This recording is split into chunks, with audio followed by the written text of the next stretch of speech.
Now, though, it's time for the game show. Mike Bianchi, Brian Fritz, welcome back to the game show dojo. Oh, what is that music? What is that music, Fritz? What is this? You'll get it in a minute, I think. I can't get game show music. Dick Clark hosted the show. $10,000 pyramid? Wow. I feel kind of special. You're giving me this nice music. All right, Quizmaster. All right. As you mentioned, Mike, this is an homage to Tim Duncan. So our game show today, because Duncan loved to go glass, is bank it or tank it. If you like what I have to say, go glass. Okay. If you don't, throw it in the tank. Let's start. Shaq, in all of his wisdom, said that Andrew Bynum was the best big man in the league. And obviously Shaq is just saying this because he's still upset Howard stole his nickname. Tank it. That's ridiculous, Shaq. That's unbelievable that Shaq would say that Andrew Bynum is better than Dwight Howard. That's asinine. This guy's got a commentating job. He should be fired for that comment. I will say bank it because it's his opinion, and he's far from the only guy right now that is saying that. I'm not saying I agree with it. Who else is saying that? I told you over a week ago, Chris Webber said the same thing on NBA TV. Fire him too. If you're going to say and I believe something, Charles Barkley agreed with it. Nah, I don't think so. I don't think well, first of all, you can't fire Barkley. That guy gets the ratings. Okay? I think Barkley agreed with Shaq when he said that. It is amazing to me that Dwight Howard wants to be like Shaq. All right? He's like you mentioned. He wants to be Superman like Shaq. He wants to go to L.A. like Shaq and make bad movies and bad hip-hop albums. Why does he want to be like Shaq when Shaq disses him at every opportunity? Did you just say bad albums? Shaq, have you heard Shaq's hip-hop? No, but Dwight makes good albums. He makes good kids' albums. I don't think he would make a good hip-hop album. Both John Brantley, Gators star, and Darren Thomas, the quarterback for Oregon, have declared themselves eligible for the NFL draft. Brantley, because of his... Stop it! What? Hold on. Brantley's a senior. He's a senior. He can't go back to college. How's he declared himself eligible? Well, he's saying, I'm going to do this rather than... He's saying that he's going to try to make it in the NFL. I'm going to do this rather than go sell insurance? Yeah. Yes, okay. All right. That might be what he ends up doing. Brantley, because of his pro style, will end up being more successful of the two. By the way, both are about fifth round on my big board. Tank it. You have John Brantley fifth on your big board? Fifth round, not That's fifth overall. No, John Brantley. Have you consulted with any other draft experts on this? No, just me. Okay. The big board, most people's big board have John Brantley undrafted, as he should be. The guy has been horrible in his 2 years as a starting quarterback at the University of Florida. He's not shown anything that would lead you to believe that he is NFL worthy. Tank it, and maybe he can go work with Heath Schuler. Yeah. So you guys saying you like Darren Thomas Yes. then? Or Yes. are you just saying you don't like No, John I like Brantley? Darren Thomas better. Jeff Fisher is entering a situation where he has a good quarterback, quality talent, Steven Jackson, Brandon Lloyd, the second overall draft pick. It is safe to say that the Rams will be the 49ers of next season. The team that comes out of nowhere? No, tank it. Because everybody thinks that, you're going to get all these pieces, immediately you're going to turn it around.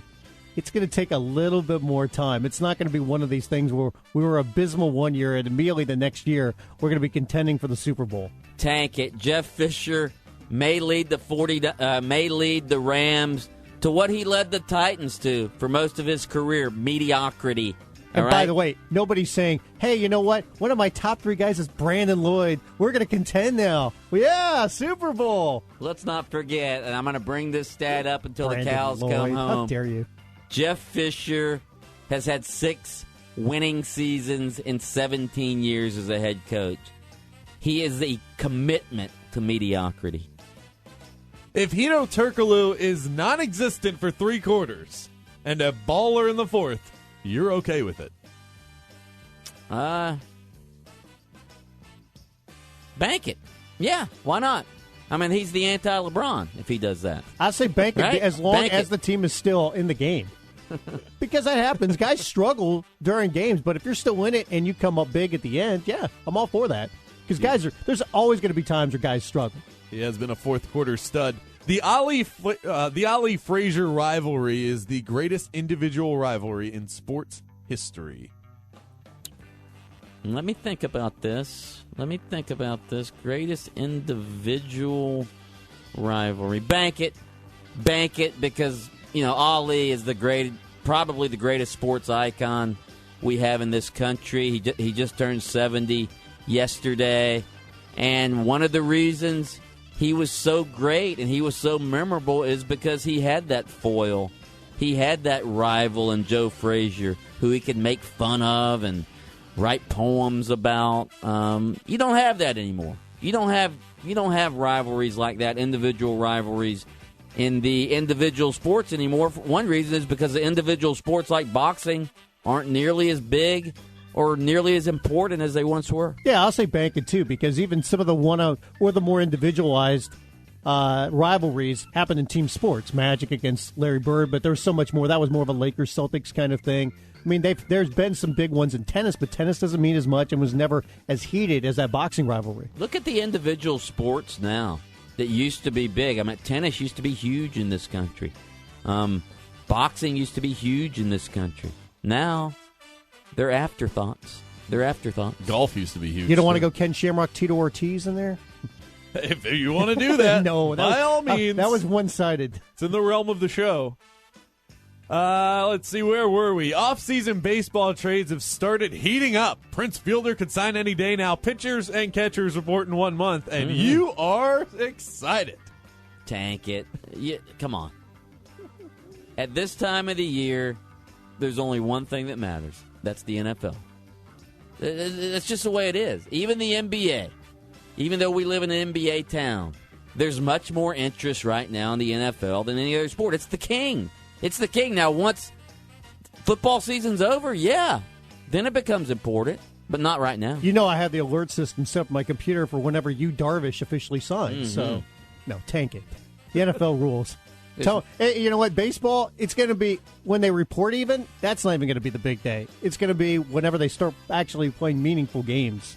They should change the name of the Hot Stove League to the Tepid Stove League. You didn't want to break down the injury to Victor Martinez and what it's going to do for the Tigers now that he has a torn ACL and be out all year? Let's break it down. Notre Dame signed the number 2 quarterback in the nation. Now, I'm not going to ask you guys to break down high school recruits, but you will admit that Gunnar Kiel is a very awesome name for a quarterback. Oh, bank that. He got mentioned during the national championship game. I mean, Brent Musburger's going, wow, LSU Tigers sure could use somebody like Gunnar Kiel right now, a playmaker at quarterback. Bank it. I've studied all the recruiting classes throughout the country, and let me tell you something. Is he a 4-star blue chipper? This guy, he's not a 4-star. He's a 5-star. This guy has a motor that never stops running. The upside on this guy is unbelievable. Unbelievable. Somebody's been studying their recruiting vernacular. And the fact that he signed with Notre Dame. This guy's going to win at least 3 Heisman trophies throughout his career at Notre Dame. Well, he had originally agreed to go to LSU. Did you see how the news got broken that he's actually transferred or is going to instead go to Notre Dame? The RA at the building had to make room for him someplace.